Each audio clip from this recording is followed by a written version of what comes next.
Brilliance Audio presents Past Mistakes, How We Misinterpret History and Why It Matters, by David Mountain, performed by Alex Wyndham.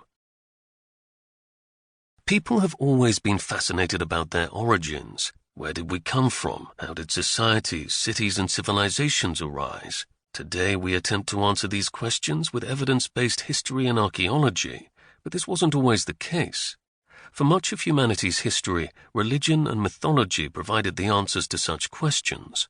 The ancient Greeks told of how Prometheus, the Titan, incurred the wrath of the Olympian gods by imparting the secrets of fire, medicine, and mathematics to the first humans. In Inca mythology, the god Viracocha willingly taught people the arts of civilization as he wandered the earth. For ancient Mesopotamians, meanwhile, humans were created solely to relieve the gods from the burden of physical toil. In Christian Europe, the Bible and its old Hebrew myths were the sole authority on the matter. In the beginning, God created the heaven and the earth, raising land out of the oceans and populating it with plants and animals. Humanity, banished from paradise, found themselves huddling together in the first cities for protection against the fearsome world beyond Eden. The discoveries of agriculture, music, and metallurgy soon followed, each invented by one of three brothers. It was a simple, if simplistic, answer to questions about the origin of civilization, and, for a few thousand years, it was as good a guess as anyone's. So long as the biblical account held supreme authority, Christians felt no need to investigate the prehistoric past. After all, prehistory, the time before writing and recorded history, simply didn't exist, given that people in medieval Europe had a written account of history reaching all the way back to the very first day of creation. Evidence of a distant past not described in Genesis often surfaced, but these finds were regarded as natural or fantastical curiosities. When farmers in Central Europe kept unearthing ancient pot shards, they assumed that pottery must grow naturally in the soil. Teardrop-shaped hand axes were widely known as thunderstones and believed to be the result of lightning striking the earth.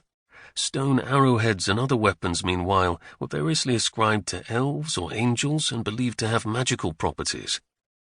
It wasn't until the 16th century that these ideas began to be challenged. By this time, Europeans were starting to explore the Americas and were returning home with tales of barbarous nations wielding stone tools and weapons remarkably similar to the thunderstones and elf bolts being unearthed back home. If people were using such items today, might Europeans have once done the same? Might they have once lived like Native Americans?